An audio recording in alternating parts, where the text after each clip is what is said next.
Guys कुछ नई vacancies आई हैं गेल में, gas authority of India limited में, जो देश का एक महारत्ना पीएसयू है, बहुत ही प्रेस्टिजियस ऑर्गेनाइजेशन है।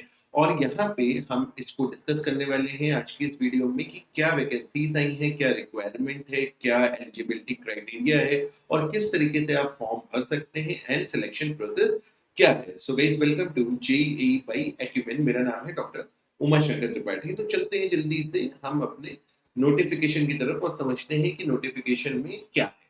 सो गाइस आप देख पा रहे हैं स्क्रीन पे gas authority of India limited, GAIL India limited जिसको कहते हैं, इसका नोटिफिकेशन। तो यहाँ पे वैकेंसीज क्या क्या है। सबसे पहली वैकेंसी है सीनियर इंजीनियर रिन्यूएबल एनर्जी की और 6 टोटल पोस्ट है। Senior engineer boiler operation, senior engineer mechanical, senior engineer electrical, senior engineer instrumentation, senior engineer chemical, senior engineer GAIL tel, senior officer fire and safety, senior officer senior engineer civil, senior officer marketing, senior officer finance and account, senior officer human resource, law, medical service, corporate communication, laboratory security, official language. ऐसे कर करके बहुत सारी post आपकी दी हुई है, जिसमें आपकी इंजीनियरिंग की भी पोस्ट है। लगभग सारी ब्रांच के लिए इंजीनियरिंग की आपकी पोस्ट है। अगर इंजीनियरिंग के लिए पोस्ट देखें तो हमको मैकेनिकल, जो मेजर ब्रांचेस है, मैकेनिकल के लिए 30 है, इलेक्ट्रिकल के लिए 6, इंस्ट्रूमेंटेशन के लिए 1, केमिकल के लिए 36 और सिविल के लिए 11। तो ये सीटें हमारे इंजीनियरिंग डिपार्टमेंट के लिए है। अब यहाँ पे एलिजिबिलिटी क्राइटेरिया देखते हैं। ग्रेड पे 60,000 टू 1,80,000 की है, बहुत अच्छी ग्रेड पे है आपको। और एसेंशियल क्वालिफिकेशन क्या है, आपसे बीटेक मांगा हुआ है।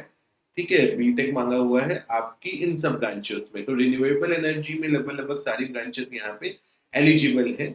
ठीक है, except computer science and civil, mechanical, electrical, electronic, इन सबको यहाँ पे रिन्यूएबल एनर्जी की पोस्ट में भी एलिजिबल किया हुआ है।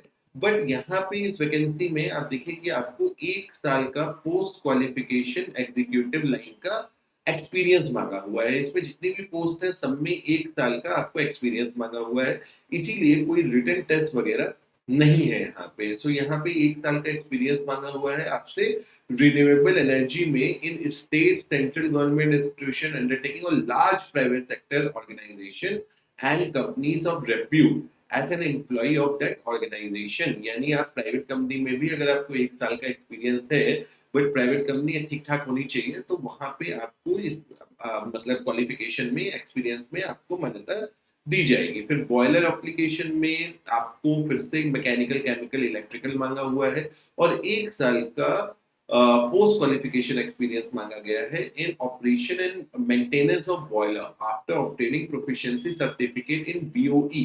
सो गाइस ये जो एक बीओई का सर्टिफिकेशन होता है, बॉयलर का सर्टिफिकेशन होता है, अगर आपके पास ये है तो आप इसको भर सकते हैं। फिर सीनियर इंजीनियर मैकेनिकल, इसमें भी आपको 1 साल का आपसे मांगा गया है एक्सपीरियंस। इंस्ट्रूमेंटेशन में भी 1 साल का एक्सपीरियंस, केमिकल में भी 1 साल का एक्सपीरियंस। मतलब सारी वैकेंसी में आपको 1 साल का एक्सपीरियंस यहाँ पे मांगा हुआ है। सो गाइस ये जो वैकेंसीज हैं ये आपकी आपने अगर बीटेक किया हुआ है प्लस आपके पास 1 साल का एक्सपीरियंस है, तो आप इसको देख सकते हैं, इसको आप समझ सकते हैं कि भाई यहाँ पे आप अप्लाई करें या ना करें। अब आते हैं यहाँ पे थोड़ी सी और बात पे। तो 28 साल की एज लिमिट तक आप इसको भर सकते हो और कैटेगरी वाइज आपको यहाँ पे एज रिलैक्सेशन भी दिया हुआ है गवर्नमेंट के नियम जो भी हैं उसके अनुसार। ठीक है, और इसके अलावा सैलरी की बात हमने पहले से ही कर ली है। सैलरी इसकी बहुत अच्छी है, 60,000 टू 1,80,000 का स्केल है। मतलब इन हैंड लगभग 85-90,000 आपको स्टार्टिंग से आना शुरू होगा। इसके अलावा आपको अदर बेनिफिट्स भी हैं।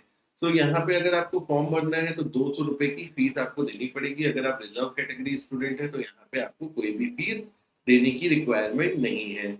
अप्लाई करने के लिए आप गेल की वेबसाइट पे जा सकते हैं, वहां पे आप अप्लाई कर सकते हैं। अगर हम प्रोसेस देखें कि किस तरीके से, और ये सारी डिटेल यहाँ पे दी है कि आपका सर्टिफिकेशन वगैरह कैसा होना चाहिए, एक्सपीरियंस सर्टिफिकेट वगैरह कैसा होना चाहिए।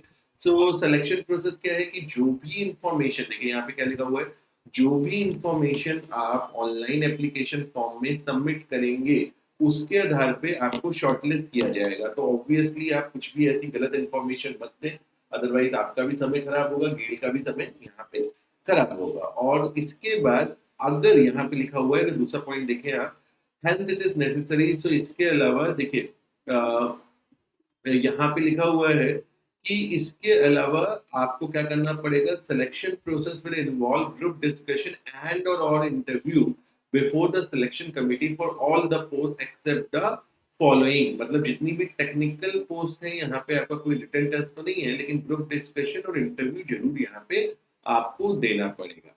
ठीक है गाइस, सो ये बेसिकली आपकी यहाँ पे डिटेल्स थी। अगर आप यहाँ पे जाकर के, क्योंकि एक्सपीरियंस भी मांगा हुआ है तो बहुत सारे लोग एलिजिबल नहीं होंगे। एक और की बात कर लेते हैं इंपॉर्टेंट डेज की। तो बेटा ये 12 नवंबर से आप इस फॉर्म को भर सकते हैं और 11 दिसंबर तक ये फॉर्म आपका भरा जाएगा। सो गाइस, गेल में 1 साल का एक्सपीरियंस अगर आपके पास है और आप इंजीनियरिंग बैकग्राउंड से बिलोंग करते हैं तो आप जरूर इस वैकेंसी को ट्राई कर सकते हैं। और अच्छी गेल में एक अच्छी जॉब होती है, एक अच्छी ऑर्गेनाइजेशन है, महारत्ना कैटेगरी का पीएसयू है, तो डेफिनेटली ये गुड अपॉर्चुनिटी है। गेल नॉर्मली जो रिक्रूट करता है ग्रेजुएट इंजीनियर ट्रेनिंग मतलब फ्रेशर्स को, वो गेट के थ्रू करता है। गेट का एग्जाम होता है, उसमें जिनके अच्छे मार्क्स होते हैं वो गेल में normally as a GT graduate engineer training join करते हैं। सो गाइस, आज की वीडियो में इतना ही। चैनल को प्लीज सब्सक्राइब करिएगा। With this, thank you very much and have a good day.